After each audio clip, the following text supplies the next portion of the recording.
Welcome to the Magical Melting Pot podcast series that celebrates America's diversity through food, where leading culinary experts share their stories, cultures, and career journeys.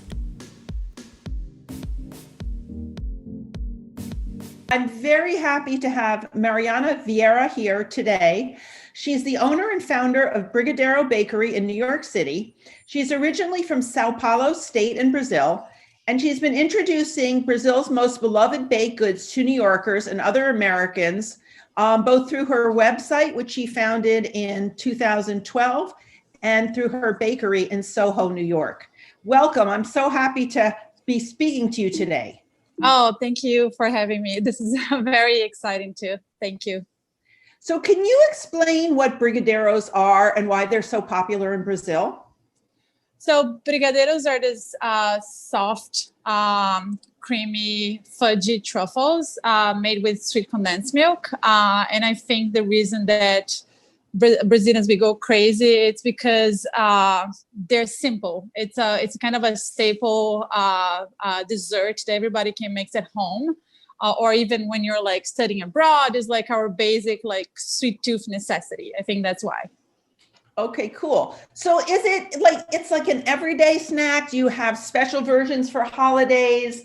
And as you said, people make them at home, but are there bakeries, like you have a bakery in New York, but are there bakeries in Brazil? Where do people get them, and when and where do they eat them? And are they particularly from one part of Brazil, or are they from all over? So here's the interesting thing. So Brazilian brigadeiros became popular in Brazil around the 40s because there was this whole campaign to introduce sweet condensed milk as a product in the country, and I think nobody knows actually where the recipe started. But funny enough, there was this sweet condensed milk recipe that became really popular during a presidential election, where a brigadier general was running for presidency. So women were making this sweet truffle to sell, and they became so popular that people started referring, to the brigadier's sweet, because they were selling to raise funds for his campaign. It was basically made at people's homes for like decades.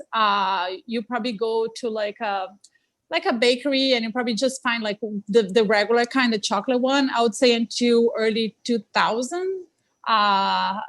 Until then, it was basically, it's something that we usually have at birthday parties.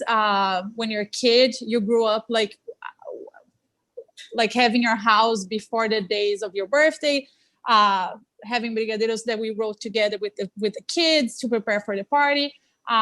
So it's something that as a kid, every kid in Brazil grew up with that. But then after the 2000s, you started to see in São Paulo, in Rio, specialty bakeries that started kind of developing this new thing that where brigadeiros started to have more flavors and different recipes. And now you go there and you can find I would say like more like chocolate shops that are only specialized in brigadeiros. Oh, that's awesome. That's so interesting. I never realized where the name came from. So what made you decide to open the shop in New York? And what type of brigadeiros and other Brazilian treats do you carry? So why did I decide? I think it kind of happened. I think when I moved here around 2008, I recently graduated. I first went to advertising school, then to culinary school in Brazil, and then I got here, and I was kind of lost, like what to do with my life, because I was like in this, restarting. And New York City is so crazy in a way that gives you so many options of things to do. So I started like taking classes and even working in some kitchens, but then it was actually that thing like missing my home and having friends here that I started to connect, and they're like, what? And they would start asking me like, why don't you do this? And I started making for friends, and then friends of friends. And then there was a point where I was making brigadeiros in my apartment, and I was delivering everywhere in the city, and I was like, maybe I should open a business. And then from there was like a whole story. But basically, it was the craving of my home, like being homesick, and it was not that I kind of decided to have a store. It was it was very organically, the fact that I was doing from home, and then one day Macy's called me to place an order, and I was like, oh, do you have this form? And I was like, oh my God, like I need to open a business. And then I was like, oh, how do I figure out to open a business? And things were like rolling little by little, but very organically. Awesome. So, and what type of brigadeiros do you have? Because I've looked at your website and there's such a fabulous range. You also have some other things like pão de queijo and some cakes and things like that. So can you just describe a little bit about the breadth of offerings that you have in your shop? Yes, so Brigadeiro is like the center of our universe, I would say. We do have, so there's some classic flavors that we call, so chocolate being the main one, and then other recipes that are a little more original in Brazil, like coconut, or the plain one. So we have what we call like a classic selection, and then little by little we started expanding to a little more different flavors. That is basically my creations, where I usually try to bring the two words together. And by that I mean my Brazilian background with my New York City life. So where people that doesn't know what brigadeiro is, it makes it a little more convenient for them to come in and try something that they're like a little more familiarized. So for example, for the holidays, we had like a gingerbread brigadeiro, or like pistachio, or like chocolate peppermint or Oreo, or sometimes just like other Brazilian flavors that I try to explore, like passion fruit. And besides that, we do try to bring more of what is like a Brazilian dessert pastry culture throughout our products. So we have corn cakes, we have honey cakes, which is another big Brazilian staple dessert, carrot cake, which we do in a very different way than the American one, and pão de queijo, which is huge, like it's our main snack, like our everyday snack, like our baked good, our croissant or our bagel. So that's where we've been navigating with like our pastry world. Yeah. That's awesome. And then what makes a really great brigadeiro? I assume yours are better than the average made in home, but like, what are some of the tricks, if you can share, about, is it getting a super creamy texture? Is it having a really dark chocolate flavor? Just curious. I think it's what you said, like it is the consistency. And Brigadeiros is a very, in terms of technique, is very simple. You're basically slowly caramelizing sweet condensed milk, chocolate, butter. And the key thing is how to get to the perfection where you can shape the little balls and they're still like really creamy and rich inside. So it's more about that, and also having really good ingredients and being consistent with your process. But I think that's what makes it like really outstanding. Is it's more this the right point, the right process to get to the perfect consistency. Yes. Okay, super. So how has your business grown over the years, and how are Americans discovering it? One of the things that is great about the age we live in now is that through social media, people from all over the country can find out about great specialties and have them shipped. But I know you've also evolved your shop. I think you recently redid it. So can you just describe a little bit about your journey in terms of building the business, creating awareness, that type of thing? Yeah. So my journey, I think it started to like as my main goal to like educate people what a Brazilian dessert is. As I said, we started very organically, and I think opening a storefront in Soho 6 years ago was kind of like a really big like step for us, and it took a long, like I would say like 3-4 years to understand what is being a food business with an open door in New York City. Because as you know, like so many very good attempts, they don't get to like that mark of like 3-4, now we're at 6 years. So the whole idea was just like have like a place where people could come in and try what is having like a typical and very original Brazilian dessert. As a business itself, how can I say this? I think I understood that running the shop itself, it takes so much of the business itself that it took me. We have a lot of people saying like they will come in and say like, oh, do you have other stores? La la la. We don't yet because I think there was a lot of maturity to be done as me running this business, because I started with a dream and like, oh, let me do this. And I feel it takes so much more to establish yourself, especially in New York City, where like every day you have a new bakery, every day you have a new treat that people are Instagramming and like going crazy about it. So there's a really back end that you have to do to like solidificate your foot on the ground in this city. So I think that in the beginning was like, oh, we're getting a lot of customers and everything was like super flowy. And then 2 years later, we're like, oh my God, like now we have to like reinvent, and like, how do you keep that pace of where people like think that you're interesting?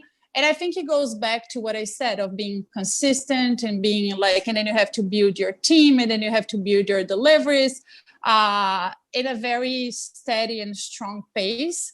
But it's not much a kind of growth that you see from the outside. It's more like what you see from the inside. And after there's like 5 years, like I would say like 4 or 5 years, last year was for sure the most challenging year of all those 6 years. But it was also very interesting because there was a lot of things that we're planning to do, like expand our website, be better with online sales. And we're always, because the retail operation itself demands so much, it was kind of a good push for us because for now, I understand that like traffic in New York City is not going to be the same, I would say, for the next year still. So I feel as a business, there was a natural boom that every business get, and then like this like, oh, so I'm outside, like I exist as a business, and now how do I support this? So there was this like intermediate phase where we're just like building the business itself, like making it have ground. And then the pandemic hit, which was another. It was really challenging, but for me as a business owner was also very interesting because of making it also made me change a little of the perspective of how I want to run this business. So I feel more comfortable now to like look ahead and see like in terms of growth and everything than I was much more before. Okay, no, that's super. And that was going to be my next question, was how you were impacted by COVID. But I assume that social media and influencers have been more and more important because they influence the whole country, and people are getting so used to shopping online and they love discovering new things that, if you could get the right word of mouth and influencers and Instagram and all that stuff, that it can actually be a good thing for your business. Oh, for sure. Yeah, I feel, yes, for sure. I feel it is so important nowadays. And I feel it's actually amazing the fact that like you're in Southern California and you're like craving something that is across the country and you can just get it delivered to you like in 1-2 days now. And for sure, it wouldn't be any other way if it wasn't Instagram and influencers to bring that word out. As I said, it is something that for now is our main focus, because knowing that we're not going to have as much traffic, you have to move towards that. It was something that I always wanted to do more, but I was also so taken by the retail operation itself and it just made us flip. So now we've been doing, last year was a good turning point for us towards that. And what we want to do this year is exactly what you said, like work more with influencers. I do have a little more like, how can I say, I still believe in like growing by itself and having, as I said, like the focus is always having a really good quality that stands up by itself, and also being able to still deliver. I'm sorry about this. Still be able to deliver like the best product that you can, but it's part of any business now. I don't think you're going to survive if you don't incorporate that to your business nowadays. Yeah. I'm so sorry, I don't hear you. On mute so I wouldn't have my, Jake can cut this out. He can cut out what we're talking. Okay, so I'm gonna, Jake, you can cut that part out. I'm gonna go back into the interview part. Sure. Okay. Sorry about that. I also bet that Brazilians, part of it is that Brazilians all over the United States, once they know that you're here, that they're really excited because it's a little bit of, home for them. So I would bet that's another great community for you to tap into. Oh, for sure. I'm so thankful, and always it's such a good way to be this. It's such a good thing to be this business where people reconnect with their routes, with the things that they're missing. That is for sure one of my favorite parts of like having this business. It's being able to connect things with like good memories. Or even like we get so many orders even from people in Brazil that they want to send a gift to someone here, make a surprise. So we are the way of this connection. It's very special to be this. We always feel like our customers, they never comes to us like upset. It's always like, oh, like I'm craving this good thing and like I want to come to you, or I want to reconnect to this. And our Brazilian customers here, they're also big voices for us, because through them, we also get to, how can I say, they're the ones who also introduce our products to different audience that probably wouldn't come here and just try. So they're also our I don't know, like our voices here. So yeah, it's very interesting, very good, because there's so many times where we get a phone call from a customer like, oh, I had a Brazilian friend that maybe try your cake, and now they become our customers. So it's a very, very important and very interesting thing. Oh no, that's really, it's wonderful. And you're making people happy. And so they're happy to share it with others. Yeah, of course. I just wanted to end by asking you a little bit. The Magical Melting Pot is all about childhood memories and favorite foods. And I was wondering if you could share a little bit beyond Brigadeiros, some of your favorite memories associated with food, the importance of food to culture in Brazil, and what Americans who are unfamiliar with Brazilian cooking maybe should know. Also, I don't know if you could get in just a little bit about the difference between the regional foods of Brazil, if there's a difference between the different regions. And then lastly, do you see interest in Brazilian cooking growing in the US? I think many Americans are familiar with Italian and French and Chinese and Japanese, and they're anxious to explore other cuisines.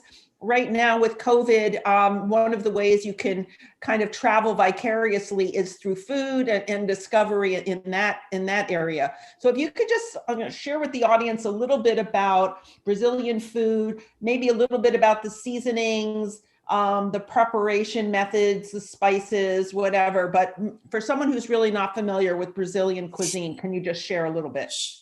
Sure. Okay, that was like a very I will try to get a very complete question, but little by little. So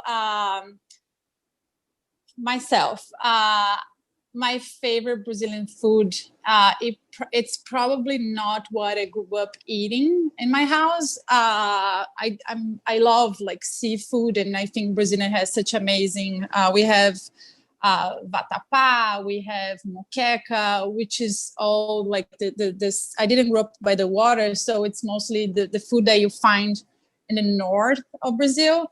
And there's all kinds like crab stews, fish stews. I basically, in the country, we grew up with a very, how can I say, simple food. It's like rice, beans, some meat, tons of vegetables, mostly braised and not much like I would say like mostly braised or like pan-seared. For spices, in the daily cooking in Brazil, it's very simple. It's mainly parsley, lemon, garlic, onion. There's no heat unless you go to like the like the coast. But it's a very simple. Just a second. Sorry, I'm so sorry. Thank you. So my favorite, it's basically this kind of like vatapá for me is like my staple of Brazilian food. And it's basically a shrimp stew, but made with yuca cream and coconut and bell peppers. It can be a little spicy, but it's never too spicy as like Mexican or Asian food. And it was more like a end of the year, like a New Year's food that it's I think in Brazil and now trying to jump to your second part of question is, I think in Brazil we grew up, so Brazil is a country of immigrants just as here, but I feel there's a big difference in how we relate to outside food, because in Brazil, good food is French food, Italian food. I would say until like 2 decades ago, you couldn't see great Brazilian chefs cooking Brazilian food. There was no much, I think it was kind of like a self-confidence issue. And that's why I also feel that you still don't see really great Brazilian chefs here or like anywhere much across the globe. I think it's changing a little, because I would say like 1 or 2 decades ago, people were starting looking, and there's very specific and very amazing chefs. They started like looking at what are Brazilian ingredients, how we can highlight this in the kitchen. And now you see really amazing cooks that they will go to out of the country to learn techniques, and then they will go back to Brazil and develop and highlight our own regional food. It is very rich, and as far as, because the country is so wide, and so you do have so many different kinds of cuisines, depending if you're more into the country, to the coast, or to the rainforest. And there's really unique and amazing ingredients that they are used, I would say, very humble and simple techniques. Some from like, or for example, if you go to the South, you have a lot of what we read as like the churrascaria, like the barbecue culture. When you go to the Amazon, you have so many beautiful fish that you can cook from the river. But I feel we're all still in a process of educating ourselves. What is Brazilian food itself? That is not Portuguese food. That is not French food. That is not like so. And I feel that's why when I moved here 10 years ago, there was the only thing that people will relate to Brazilian food will be the churrascarias, like the meat place that you go and you have like the big skewers with like lots of meat. That is something in Brazil that you don't eat every day, like, because who can eat that amount of like meat like every day? It is something that is in the culture, but there's so much more than that. And I do love meat. I think it's a very I think it's intense. It's kind of barbarian, but I also enjoy the heaviness of the protein. But at the same time, there's way much more. And then now you see 10 years that I see people are also learning what is Brazilian food more probably through like small places like myself, or like I have friends that they like been running restaurants, and they also been trying to be better as restaurant owners in terms of being more legit to the recipes or bring in better chefs to cook along with them. So you have consistency, you have like not only food itself, but you have presentation.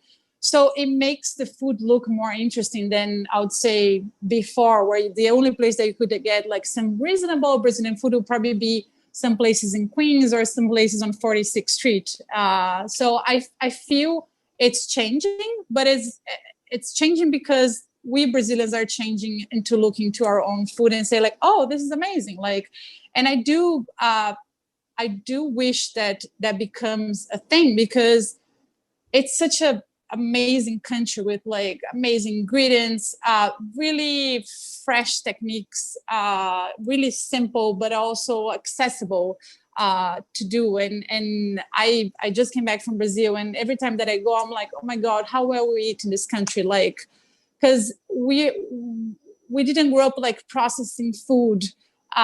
We grew up with like everyone cooking at home, having this much of like access to like tropical fruits, lots of vegetables, lots of leaves, and but it's also it comes very natural to us, or juices or breakfast, like the amount of ways that we can use the yuca, for example. It always amazes me because it's like it's one ingredient that we use so much, and like now people are understanding more here because they were like, oh, I want a gluten-free option, and yuca flour has been shown to be a good option for baking. But we use in so many ways and for so many years, but we never I think we never took ownership of like how great this is. And I really hope that we do more so people can be more amazed by Brazilian cuisine, because I think it's really great. That's a really fabulous answer. So interesting. And I love learning about the culture. You're really a terrific ambassador for Brazilian food. And Brigadeiros is a very, very fun way to just kind of enter into Brazilian cuisine. As you say, there's so much more. So if people are interested, I guess you suggest that they check out the website, Brigadeiro Bakery, BRIGADEIRO bakery.com. And there's lots of wonderful treats, gift boxes, etc. And you probably have there's a contact form on your website, I believe. Oh, for sure. Yeah, we're also on Instagram, Facebook. If you Google Brigadeiro New York City, Brigadeiro Bakery, you'll find us really simple. And I do have just to finalize, I know Brigadeiro is a tricky word to pronounce, but that was very intentional in a way that it's the thing that we want to educate people about what it is. I think we wouldn't say like guacamole or like dim sum or like so flowy and easy as if it wasn't someone saying, oh, this is guacamole, this is not like avocado paste.